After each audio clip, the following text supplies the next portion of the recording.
What if Deku Jiren's powers, part 5. And tomorrow is going to be what if Deku had a stand. Now, to begin, Deku just beat the hero killer and is going back to school. Now, once he gets to school, he ends up having a bunch of people congratulate him for beating the hero killer. As remember, the reason Deku didn't get the credit for beating the hero killer in the anime is because he used his quirk without a license. But since he's still quirkless, he gets the credit. Now, after this, Aizawa announces that they will have 2 weeks to train and study for the final exam. Deku does his normal training, but with a little bit more meditation, as he usually meditates and taught Eri how to do this. Keep in mind that he adopted Eri. Now, I'm going to say Eri calls Deku Papa or whatever, Dad or something like that. Eri basically calls Deku Dad. And so basically this opens Deku's heart a little bit, not to shun everybody out, as he still sees that there's good in humanity. But what his mom did, because of he was quirkless, made Deku not basically approve of this society of quirks. So he agreed with Overhaul, but technically not. I mean, he thought quirks were bad, but he didn't agree with Overhaul to completely destroy them, as there were still good people in the world like All Might.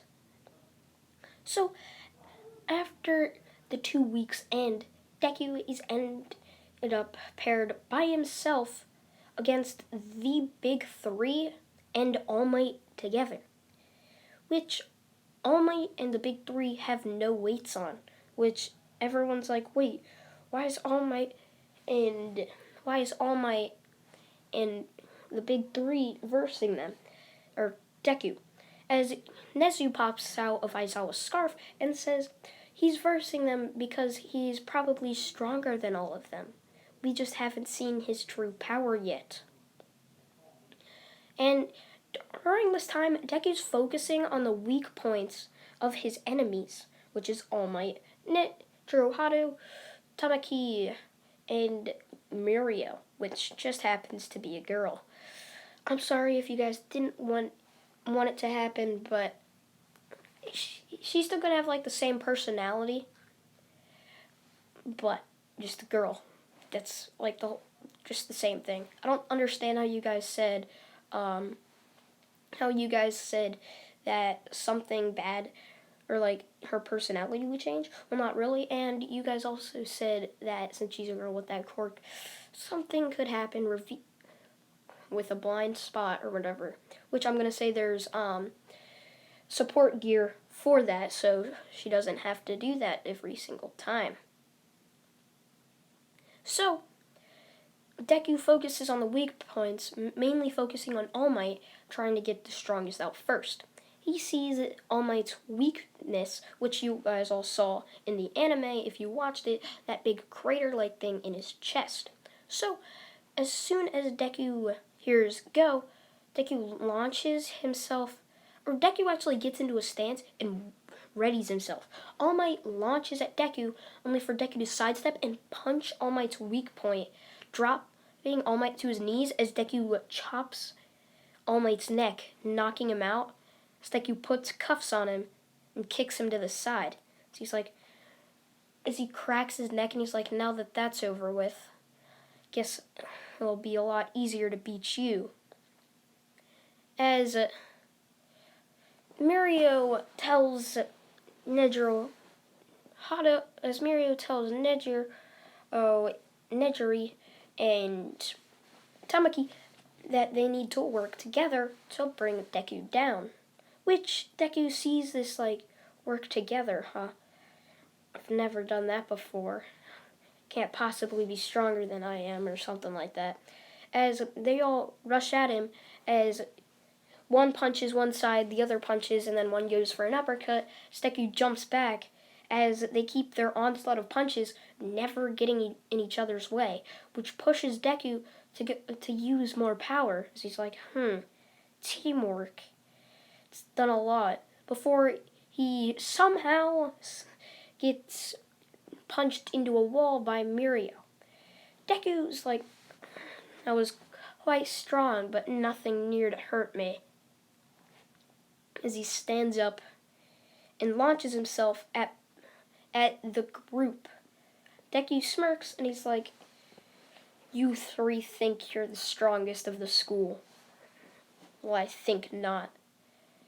As Deku punches Nejiri and Tamaki in the stomach, putting them both on their knees before he grabs both of their faces and slams them into the ground, creating craters of their figure, knocking them out, leaving just Mirio.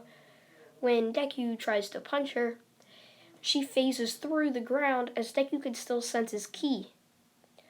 Deku immediately sends a shockwave straight through the ground, which is at the exact point that Mirio starts to come up, as she basically gets hit underground and is sent flying up, as Deku catches an unconscious Mirio, as he sets her down, as he says, teamwork brought me to use more than just a few % of my power.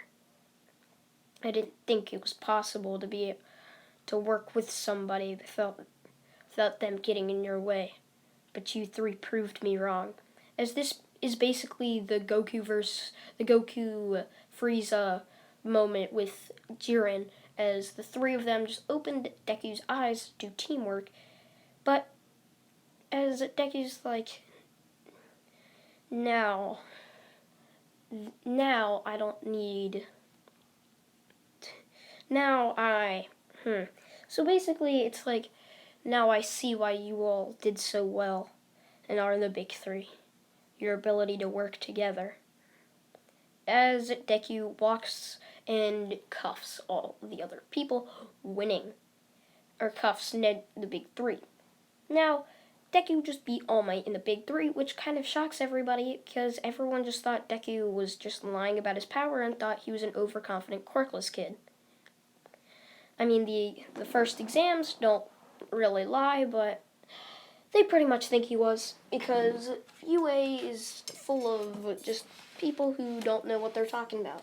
Well, I mean, they let Kaminari and Mineta in somehow, and Toro, which is just an invisible person, which I'm not really sure how she got in. Now, Deku, of course, after this goes to the UA, or the training camp. Skip over the mall part. Same thing happens, but with Shigaraki going to Uraraka instead of Deku, as Deku seemed too much of a threat thanks to the Nomu incident. So after that,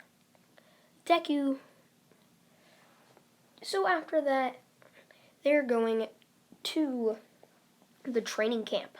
Once they arrive, Deku can already sense something that's going to go wrong, but he doesn't bother, as he knows that they will handle it. Or he will have to. So they basically do a bunch of intense trainings, but to Deku it was a cakewalk, as he would always do 10 times what they were doing, and he would just since everyone was trying to get way stronger basically, he's just like, then I guess I will basically do 10 times my normal regiment. So he does 10 times his normal workouts, which just makes him even more stronger, basically, even more overpowered than he already is. So, after this, Deku sees, or after the whole week, Deku ends up seeing blue flames and notifies Aizawa and the Pro Heroes to get everybody into lockdown, which they get most of Class 1 and B into lockdown, but they are still missing Todoroki, Bakugo, Tokiyami, and Koda. Kota, the little kid. So Deku teleports or instant transmissions to Kota's very, very low key level as he sees that he's being attacked by Muscular. Deku obviously has a thing for children, or like a child. Like he has a heart for children, basically. That's what Eri did to him. Like helped him open his eyes, and like he basically doesn't care about anyone else. But if somebody tries to hurt a child, he has a soft spot for children. If you're wondering where Eri is, she's with Nezu. So Deku runs in and just punches a hole straight through Muscular. So he's like, you shouldn't have attacked a weak child like that. As Muscular falls down to his knees, Deku asks any last words before Muscular says, you think you can beat me that easily, as like the muscles are slowly reforming. It's like, nobody can survive that even if you have a regeneration quirk. It won't work. As Muscular's muscles slowly just start disappearing, and he's like, what? As Deku's like, I just hit the part of the body that generates quirk cells. These quirk cells will allow you to generate what your quirk is. Without it, you are quirkless. As Muscular ends up bleeding out. Deku takes Kota back, only to see that Todoroki, Tokiyami, and Bakugo are still not back yet.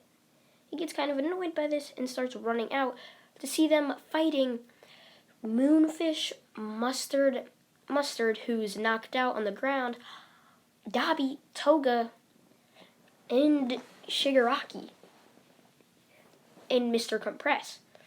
As Deku gets there, Shigaraki's like, well, I'm about to dip. You guys can go. As Deku just punches Moonfish into the ground, grabs Toga by the neck and smashes her into the ground with Moonfish. Only for Mr. Compress to grab Tokiyami and Bakugo. Deku basically gets to them and grabs both of the marbles, and he instantly knows that they're fake as Deku crushes them. It's like, damn it, they're fake. As Deku sees that Mr. Compress dropped the marble, as Deku steps on it, revealing Tokiyami. And Deku's like, Bakugo's being kidnapped, as Mr. Compress walks through the portal.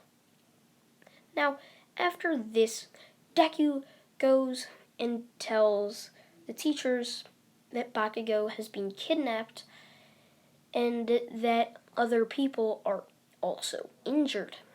So what they do is they basically start helping kids, saying stuff like, you'll be okay, blah blah blah, basically.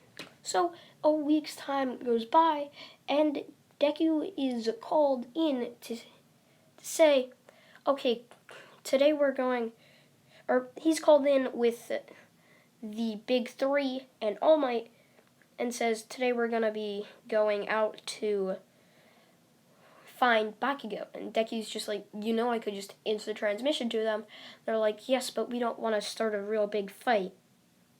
As basically they go to the warehouse where Bakugo is, or the bar, as All Might knocks on the door and says pizza delivery and smashes the door down.